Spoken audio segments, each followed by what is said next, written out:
Ryan Gosling's energy led him to overshadowing some of his female co-workers with the awards season. That story tops today's trending stories. Here's a look at our Hot Topics brought to you by Jagged Little Pill at Walton Arts Center.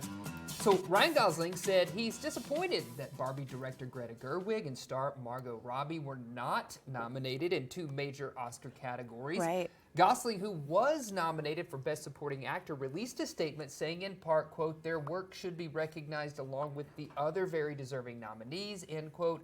Now, Gerwig did receive a nomination for Adapted Screenplay alongside her co-writer and husband. Barbie racked in 8 nominations altogether, including Best Picture. And Jason, I had to ask you about this because I was like, well, Best Picture, who receives that award? And you told me it's who? Yeah, it's usually the producers of that film that Okay. go up to accept that award. You often see cast members on the stage as well. But I think the big miss here is not being Greta Gerwig not being getting the director nomination, and then Margot obviously not getting an acting nomination. Right. I saw a lot of people saying them not being nominated is exactly what the Barbie movie is about. I saw Actually, that too. have not seen Barbie Yeah. yet, but a lot of people saying that. And also, you remember this is also on the heels of Joe Coy when he hosted that award show, and it was the Barbie joke with, Yeah. you know, it's a lot of Barbie hate. Yeah. Now You listen, know, we all grew up with Barbie and Ken. Can we just That's all true. play in a sandbox together and be nice? You know, and I did say this before, but I feel like the voting body is staying true to course in the fact that they don't really did say always that. nominate comedy films, and this was such a comedy. It was obviously making a point, but comedic films often don't get the same amount of respect as those other movies. Yeah. Now you know what would be the flip side if Barbie wins everything, because Yeah. America Ferrera also nominated All for Barbie as well. So I bet you there may be a sweep, a Barbie Yes, Barbie sweep. That'll show you. That'll learn you.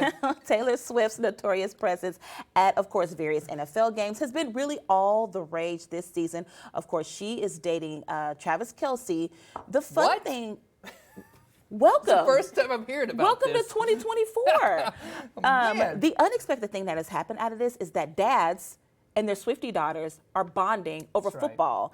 Viewership of NFL games gone way up since Taylor has been spotted at the games because young girls are watching, so the viewership has doubled. So this is a great kind of combo for dads and their daughters to kind of watch football together. I love everything about this because, yes, maybe the daughters are watching for Taylor, but also this is a great kind of bonding experience for the dads to maybe teach a little bit about the sport. Yes, I agree. You know, it's so funny. Because you know they're going to break up, okay? Yeah.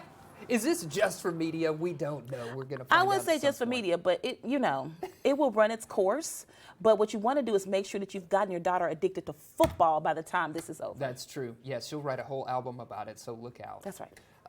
A dozen French Olympic athletes took to the catwalk during Paris Fashion Week to parade their Stephanie Ashpool designed kit for this year's Olympics, which included the athletes' village uniforms as well as the training and competition outfits. Designer Ashpool said he wanted to give the clothes a modern take. The Paris Olympics will be held from July 26th through August the 11th right here on KNWA. I like this look. I'm obviously excited to see what Team USA comes out with, They but these chic. look great. Yeah, chic. Ooh la la.